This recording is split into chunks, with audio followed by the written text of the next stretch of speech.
All right. Hello, everybody. Welcome to um, another episode. This movie is called 12 Years a Slave.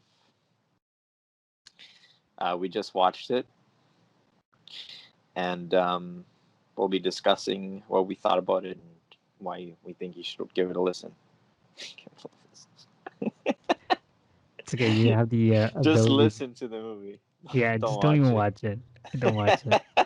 It's just that, I'm not gonna lie. When I was watching the movie, it was very difficult to sit through it because I don't think I had the stomach to and the heart to really absorb everything in. Like I was Did just thinking, Did you cry?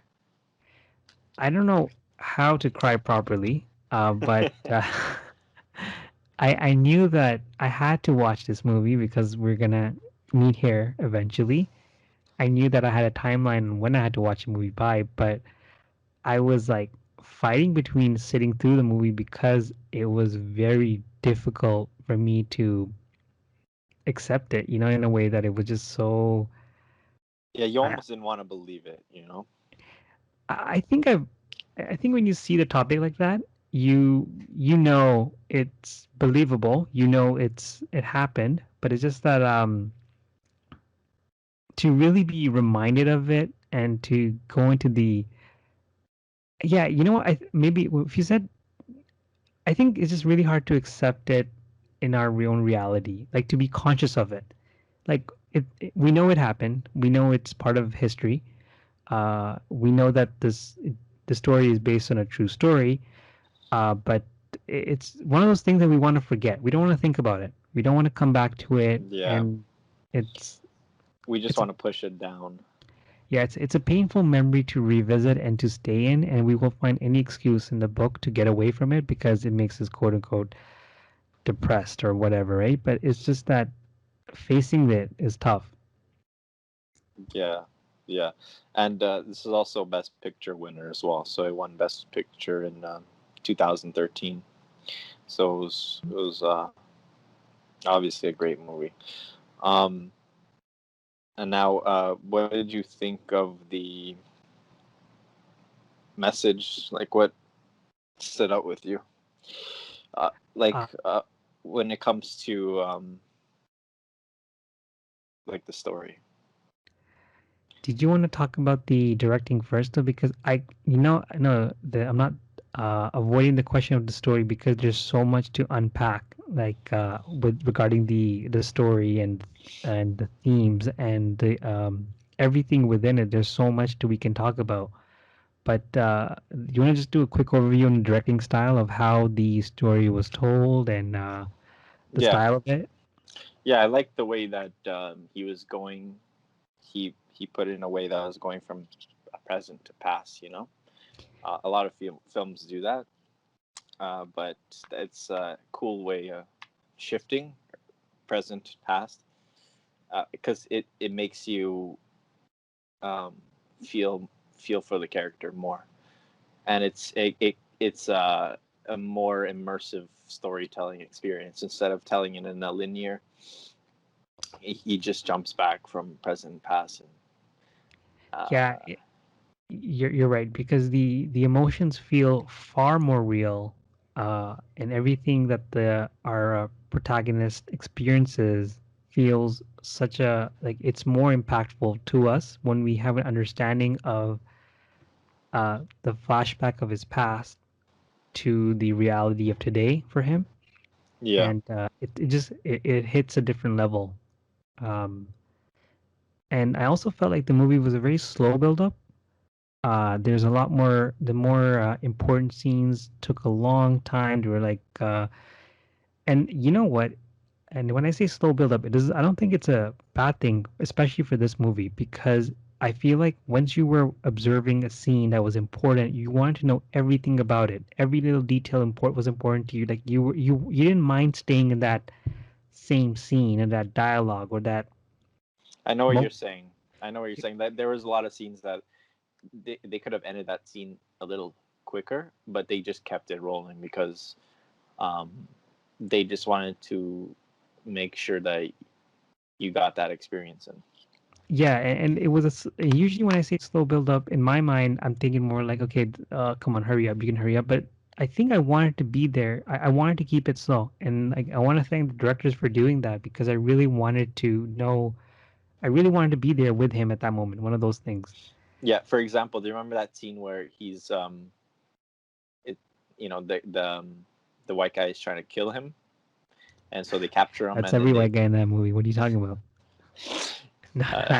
so he captures him, and then he's just hanging by, right, and he's waiting for Benedict Cumberbatch to come. There, that scene that lasted like a solid minute and a half of him just standing there on his toes, where Yeah, usually it'd be cut a lot sooner, but that that choice, it was a director choice, and it was just, in the back you have all these people walking around and doing stuff, and you just see him. It was a nice scene. It it was was a great. long. Yeah, It it was was a a long scene that usually would get cut. yeah because I feel like when certain scenes, either some directors would be like, okay, you get the point, because there's a scene like that too. Because once the one of the transporters of the captured slaves, uh, there was a small scene where he took the woman away, and you know what's coming next. You know why he took her away, right? You don't need any explanation for that. You don't need to go into the moment of that, but you know exactly what's going on there. Yeah, Like and it wasn't just that scene that he did it a lot. Uh, there was yeah, other scenes that he did the same style. yeah, like speed it up over here. You get the point, but there's certain moments I want you to understand this, so stay here. Like. Yeah, But no, that was a great scene that you picked up because it was important. I did. It was one of those scenes that in any other movie I would have been like, okay, I get the point. But that one, I think everything mattered. Every there was a part that made me laugh on that scene near before that happened. It was when he's talking back to the white guy, the master. He's just like, if there's a problem with if there's a problem with the job, no, I did what I was instructed. If there's a problem with that, then it's a problem of the instructor. yeah, no, it's That scene made me laugh. deservedly so. But There's a problem with the instructor. yeah, like I yeah, maybe because I was seeing it for the first time. I've never seen it, and I know we're going through the alphabetical list of it, but I don't Yeah, know. I had seen it. I'd seen it twice already. Okay, so you're able to you know to watch it with the mind that okay, I know what to expect and everything, and Yeah, you've already like accepted this how sad the movie is, to be honest. yeah, So, but for me, I don't think I had any time to really recall that. Even if there was like a small funny moment, I didn't have like I'm like this is now's not the time. You know what I yeah, mean? yeah. That's true. There definitely was a bigger impact when I watched it the first time. The emotional impact when it was a lot stronger, for sure. Let, I let's remember. I remember the first time I watched it. let's talk about the some of the important themes of the movie. I know it sounds like a very English class, but it's important in this one because there. I want to know what your take was. Like, what do you think the main message of the movie was, and what was some of the things that you noticed in the movie? I mean, just survival, right? This guy he's living his life as a free man on day over the day ends, and he's all of a sudden a slave. Like to just to put that into perspective, it's something insane. Um, Someone has to go through that. That's I can't even imagine, right? And uh, it's just it's hard to believe that this actually happened in real life, but it's it was yeah, it's an incredible story. What makes it such a sad case in like this because this the case of the protagonist because it is based on a book he wrote, which is a mention of that, and this is what the movie's based out of. And if anyone knows about Hollywood, they know that when they do a film adaptation of books, they obviously cut out certain things and add certain things because you have to think about it from a business point of view. They are making a movie and they want to make the most money out of it, and the way to do that is adding scenes for entertainment value. So I'm Yeah. not gonna take that away from them or any way. But the reality is that this individual did exist. He It was he a did have biopic, right? sorry, what was that again? It was a biopic. It's a biopic, so this story is Yeah, just for the most part, yes, and it is. And the thing is that there's sorry, I'm just losing my train of thought of what I wanted to say. But I just wanted to say that I did this is what happens when you get distracted for something and so a little fun fact. So that Lupita Nyong'o, I think her name is. Mhm. She was that slave that was friends with Platt at the end, Yeah, the one who gets whipped. That was her first movie she did, and that was an incredible performance though because and it's and she won the Oscar for Best Actress. yeah, um, incredible performance. I was gonna say, sorry, when it comes to him, this was an educated man that was able to escape, not escape, sorry. I don't want to give it away, but you know what? If I say escape, it's not going to give it away because we already know it's based on a true story, and how would you have not known it? Um, but he was an educated man that was able to convey his story in a literary way because had his literature, the book he produced, not become popular, people would have not known about it, you know? So Yeah, it was important that it was just funny how things fall into place, but we don't know stories of so many. So this is an example of what was going on from an experience of an educated man that was able to write about it. Couple of things that I want to walk away with is just that there are certain historical facts that we need to address of why, like, I did the liberty of like researching them when so basically in the north at that time around 1808 was or around that time they essentially in the northern states the slavery was abolished, but there some people did have slaves, but they weren't working on the fields and the plantations and as they were in the south. uh, it eventually was abolished in 1862, I believe, after the Civil War. And but obviously it wasn't that okay, slavery's ended, everything's back to normal. Obviously, if anyone knows about American history and accounts of people who have um endured like yeah, anything from their history, is just that they would tell you that things weren't as easy until I mean ever, depending on who you ask. But yeah, so this events happened from 1841 to 1853. hmm So this was that transition, and at that time there was a large sentiment of abolishing slavery. So that's why it was able to get recognition. But obviously, not everyone was on board of that. So it's that's a different topic on its own. But yeah, I just wanted to make sure that we understand like why this was going on, and yeah, that's that's what I say. I don't want to keep talking too much. They also they Michael Fassbender, who plays the master. Dude, I know Michael Fassbender, and They would put alcohol on his beard so that they would smell the alcohol more oh when they man, were doing the scenes because he was an alcoholic. But they would put some alcohol on his beard so that they would smell it more. oh man, like it's just yeah, he's one of my favorite actors, but it's just that it was such a depressing movie, man.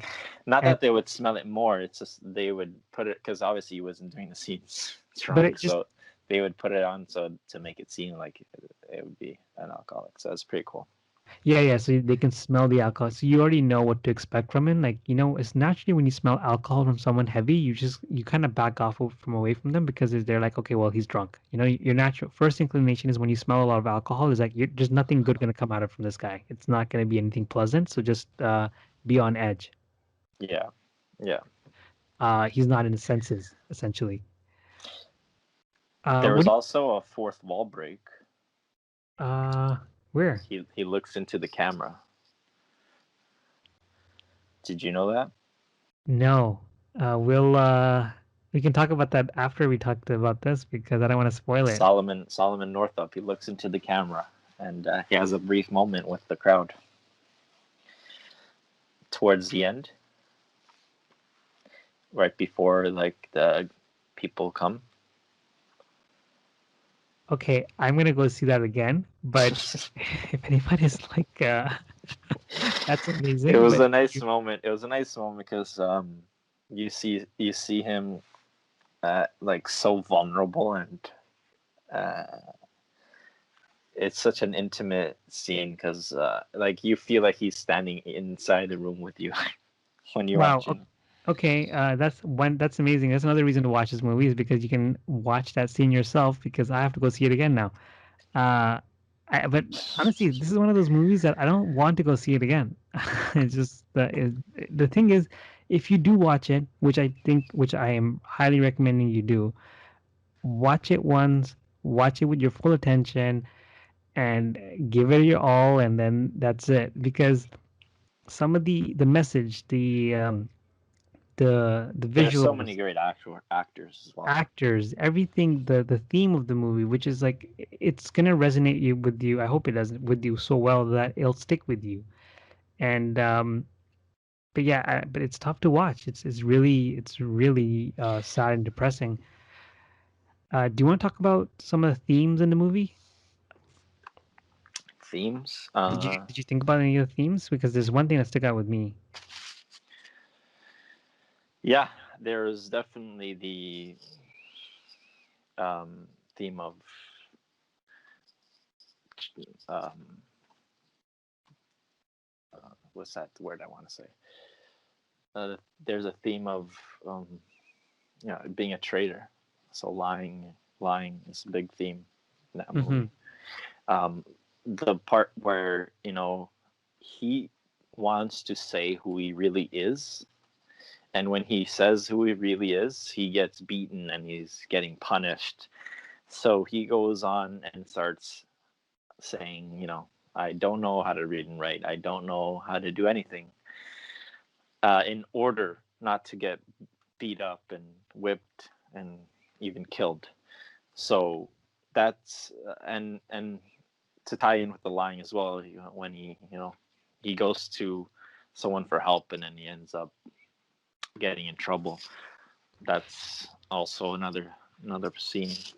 That So no, lying is a big theme in this movie. and actually, funny that you said that because I have identity as my theme that I really focused on too. Is that his identification of who he is and the persona he has to take up and accept. There's this really amazing scene where they are, I would say, mourning the um, the death of a fellow slave, Yeah, and he really embraces the songs that they were singing, and he really puts his effort into it, and he really is like he understands the meaning behind these songs, and he's really giving it all. Like it wasn't like, as I feel like as the movie progresses, he yeah he adopts a new identity. he His does. He didn't start going and singing it. He started just quietly standing there, but then he got into it. Yeah, I think that was more of that was an important scene to show that his shift in acceptance, because I know you said that the more he had to accept that, okay, I can't do this. I'm not this person. You know what I mean? But and the thing is, we're not trying to give away the movie. Like, but even by telling you this, we're not telling you the movie, because I think again, it's one of those movies you know what to expect from it because the book exists, and there isn't anything that you're going to be like, oh my god, you ruined it. But I think it's that we know what's going to happen. We know it's sad, but what we're really focusing on is how that movie was told and how the images were presented, and that's what makes this movie so great. It's just that it really impacts your emotions. And it does have a happy ending. Was it a happy ending though? Was it? I would say yes, it was. Okay, I would say it's both a sad and happy ending. I don't think it was a happy ending. But okay, you know what? I'll say that for some maybe, but I think I don't think happiness would exist after that, man. If you watch the movie, we'll know what you're talking about and why. Um, but yeah, I think you'll have to figure out yourself. Was it a happy ending or not? Though for me, I'm gonna hold a position that I don't think there was ever a happy. I don't think happiness could ever exist after that. Yeah, But the whipping scenes where he's whipping the slaves, it gets tattooed on your brain. yeah, When you see that scene, it is such a powerful scene that when you see that scene, you cannot unsee it. yeah, it'll stick with you. Another Yeah, thing it is, does. It does resonate, and you just who are you, and like what why did we come to this as a nation or as a people? You know, like there's so much questions you want to answer or you want to ask. and But funny you bring that up though. I think one of the things I also want to mention is that Solomon Northup, the person who wrote that book, the protagonist of the movie, his father was a slave that was freed when his owner had died.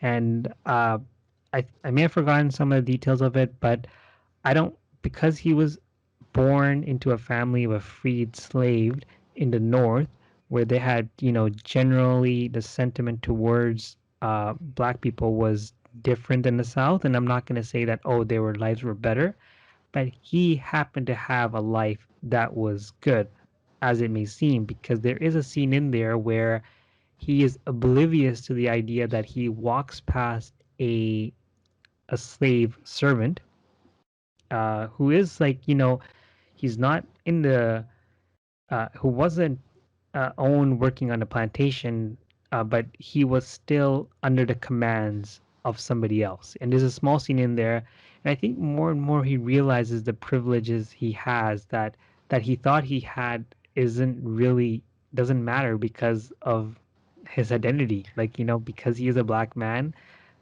the privilege he thought he had doesn't exist. Because, and you see it in the end of the movie too, where which is written in the end, you'll see that he did file some cases, and you'll know what you can already understand like what happened with those cases and what was the justice after that. So it's it's you already know what's going to happen with that. mm-hmm. Yeah, it was a tough one. It was a tough one to watch for sure. Oh, sorry. Can I also mention one more thing? And I think it ties into what you were saying about how do we let that happen? There's two things which is important. The normalization of people around them. Even when there was so much violence going on and there's just clear abuse of human rights in a most grotesque manner, it was just normal. It was just, yeah, that's how you do it. Well, they didn't see them as people. I think that's the number one point we should make. Yeah, At that time, they did not see them as people. They just seen them. They would see them as property, and they do what they want with their property. As there was a quote in that movie. When yeah, he said, "There's no crime here. yeah, This is and my property, and I do what I want with my property." So it's they looked at it a completely different way. They would not look at them as human beings. They would look at it as materialistic things, as things that they just own, and they can do whatever they want with the things they own. and even the justification was all biblical and and it's not to bash on any religion here though, but they were justifying it with religion and they were justifying it with law. They're saying, hey, look, we are law-abiding religious people. We are doing what we are supposed to, right? But you learn that they're just manipulating what their power, corrupted. They're corrupted in their own power, and they're just abusing it for their own benefit. Yeah, yeah, and the guy was a musician too. You know what I mean? Like, not only was he a free man, but he was also someone who was better than many white men at the time there who wouldn't do anything with their life. Like, he was a musician. But Um, but even like the hopelessness, right? The hopelessness of the people around them, everyone had like they just had given up, more like they were just destroyed. And this is very prevalent in a lot of slave based movies where there's talk about slavery, there's a hopelessness and destruct like they're just so mentally destroyed that what's the point? You know what I mean? Like you submit in a way that you're Yeah. just broken down. This is probably one of the best slave movies I've seen. I mean, we'll see what other movies come up, but I think this was probably number one on the list as far as I can remember for movies that have to do with slavery. Yeah, and I think one of the questions I had for you is this, because I think we've covered a lot of the topics on the themes and the things to look up to, look out for. But what emotional state did you walk away from this, and what was did you anything that you would probably want to change in your own life and how you would react to things? That's a fucking tough question, dude. It's really hard. It's really hard to open up to that question, right? Because you really have No, to. because you don't want to sound cliche. You know what I mean? Yeah, And it's like, oh, I want justice for all people. Like, all right, buddy. let's just suppose everyone has justice these days. Yeah, so Like it's that's a tough question, but obviously you leave when you that makes sense. You leave with knowing that you want to be a better person and try to do better. Not just with people, but for yourself as well. yeah. But and not to disrespect them. For me, it's hard not to be driven by your emotion state of anger towards the injustice, the empathy towards the people who suffered. But it's I think it's important that we don't really let our emotions drive us to doing something that we would be no different than the antagonist of the movies. And uh, you have to understand why these topics are regurgitated and told us in so many different ways and different avenues and different movies and whatever. And especially in this one, it's because to remind us that uh, how what kind of person would you be when you see injustice like this? And it's not like these people when they were slave owners and how they were whipping them and how they were treating them, it was like happened overnight. This is generations and generations. Like slave trading had stopped. Like the last ship to enter the U.S. soil, which wasn't U.S. at the time, but the last ship to enter was in 1808. These events were happening between 1841 to 1853. So these people Hmm. actually not only saw their parents, but they probably saw their grandparents see that. So this was so generationally ingrained in their brain that they were okay with it. Like this is like okay, whatever. Like This there's a was scene. normal. They normalized it. It was so normalized that there was a scene when the woman is crying for her loved ones, and she just nonchalantly says, "You'll get over it." Yeah, And it's just one of those, wow, like really? So but I think, there was also a small scene where they do realize that um, that these are real people, and don't you have any sort of heart? When he's buying the woman, he wants to buy the kids as well, yeah, but and he said, what's going on? Like you should know better. Like don't you have any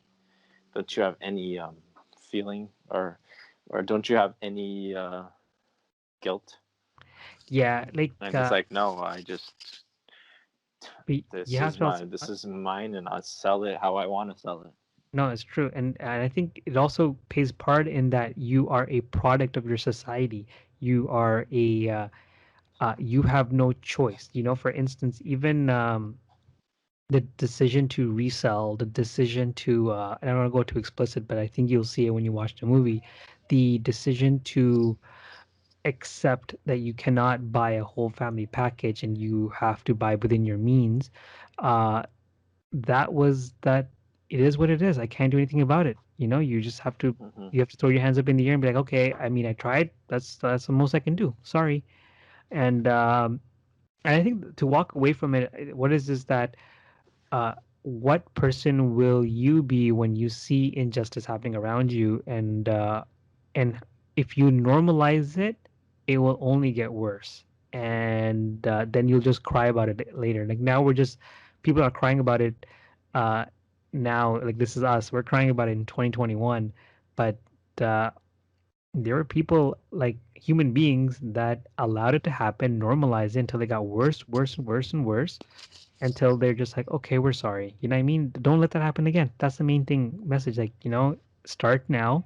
Make sure you know Yeah. where it lead to. Yeah. So take the actions now. Would you watch it again, Michael? I would watch it. If somebody hasn't seen it, I like watching movies that with people that haven't seen it yet, because I just like watching them, and I like watch and seeing their reaction to it for the first time. Okay. Yeah, I So, honestly so yeah, I'd watch it. I would recommend this movie, but I would not watch it again because I don't think I have the emotional strength to sit through it again. It's just that I'll take the message with it strong. I'll remember the images from it. But that's it. I think I've seen it once. I love it, but I don't want to Well, go back to it. that last scene, that ending scene, was powerful though, right? Uh, That's yeah, that it was that the the, acting in that the was line he says, the way he says it is just like, bro, like you want to go and hug him. Like, no, bro, don't say that. yeah, yeah, that was a surreal moment. Anyways, thanks for listening, guys, and Thank you, we'll everyone. catch you guys on the next one.